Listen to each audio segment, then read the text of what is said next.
Magandang araw po sa inyong lahat.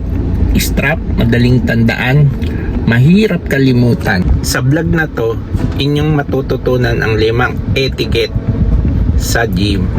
Ito yung mga norm sa gym na para hindi kayo kainisan ng mga tao doon. So, hindi po ako coach, hindi po ako pro bodybuilder. I-share ko lang po ang mga nalalaman ko pagdating sa etiquette sa gym.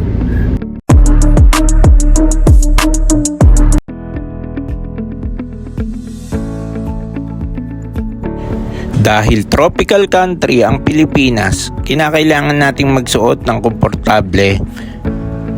Dito, magta-transition yan sa sleeveless ng pangitaas at short.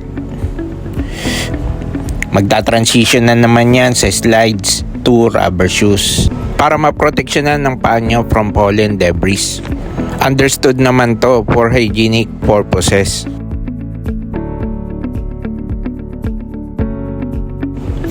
Ito ang hindi alam ng mga beginner na nagwo-workout. Kapag gumamit tayo ng bench, machine, dumbbell o iba pang mga equipment, naipon dito ang pawis at bakterya. Kaya mahalagang punasan ito bago tayo umalis para manatiling malinis at komportable ang gym para sa lahat. Dito gumawa ako ng 2 senaryo na si Pogi ang bida. Strap lang sapat na. Una, pagkatapos niyang gamitin ang vertical bench press, hindi niya pupunasan ito. Pinagpapawisan siya dyan. Pagkatapos niya dyan ay nag-transfer na yung pawis niya sa bench ng machine. Ituturo pa ng lokong yan na hindi niya pinunasan yung machine. Sa pangalawang senaryo, si Strap ay gumamit ng progressive overload. Heavy na siya dyan sa 10 repetition. Tumitili siya dyan, malakas ang paglabas at pagpasok ng hangin. Tanghali kasi niyan at mainit ang panahon. Pagod na si Strap niyan, nagpapaliwanag pa. Pwede siyang magpaspat niyan pero di niya ginawa. Lakas-lakasan ng lolo niya. Dadampot siya ng basahan diyan at pupunasan ang machine.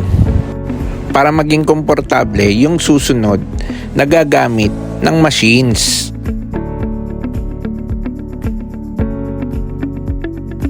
Kapag binalik ang dumbbell, plates o bar sa tamang lagayan, maiwasan na aksidente tulad ng pagkakadapa o pagkakasagi ng weights.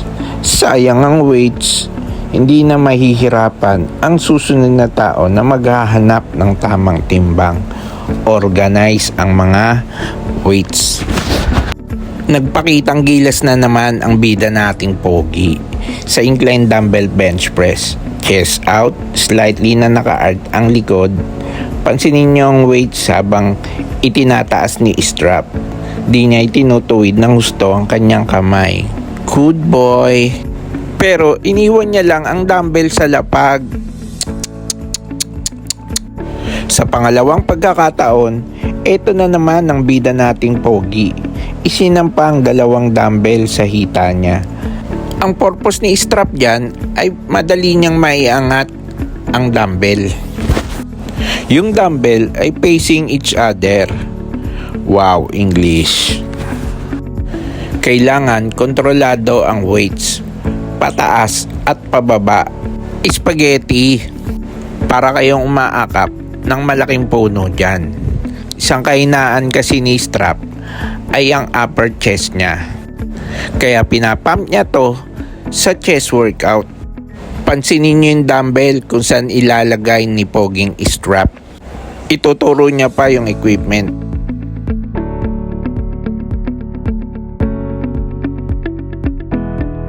Dahil maraming tao ang gustong gumamit ng machines, dumbbells, benches at iba pang equipment, mahalagang mag-share. Lalo na dito sa gabi. Daming tao. Pila-pila sa machines at equipment.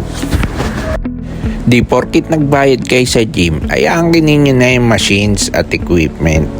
Mag-share din kayo sa ibang mga nagbayad sa gym. Kaya kudos kay Pogi. binigyan niya ang pagkakataong mag-cable crossover.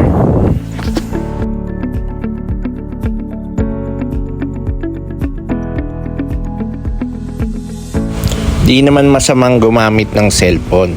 Ang masama lang, habang nagwo-workout kayo, scroll kayo ng scroll. Ito ang nakakasira sa intensity at focus sa workout. Kung may natutunan kayo sa vlog na to, paki-like, subscribe, and follow naman.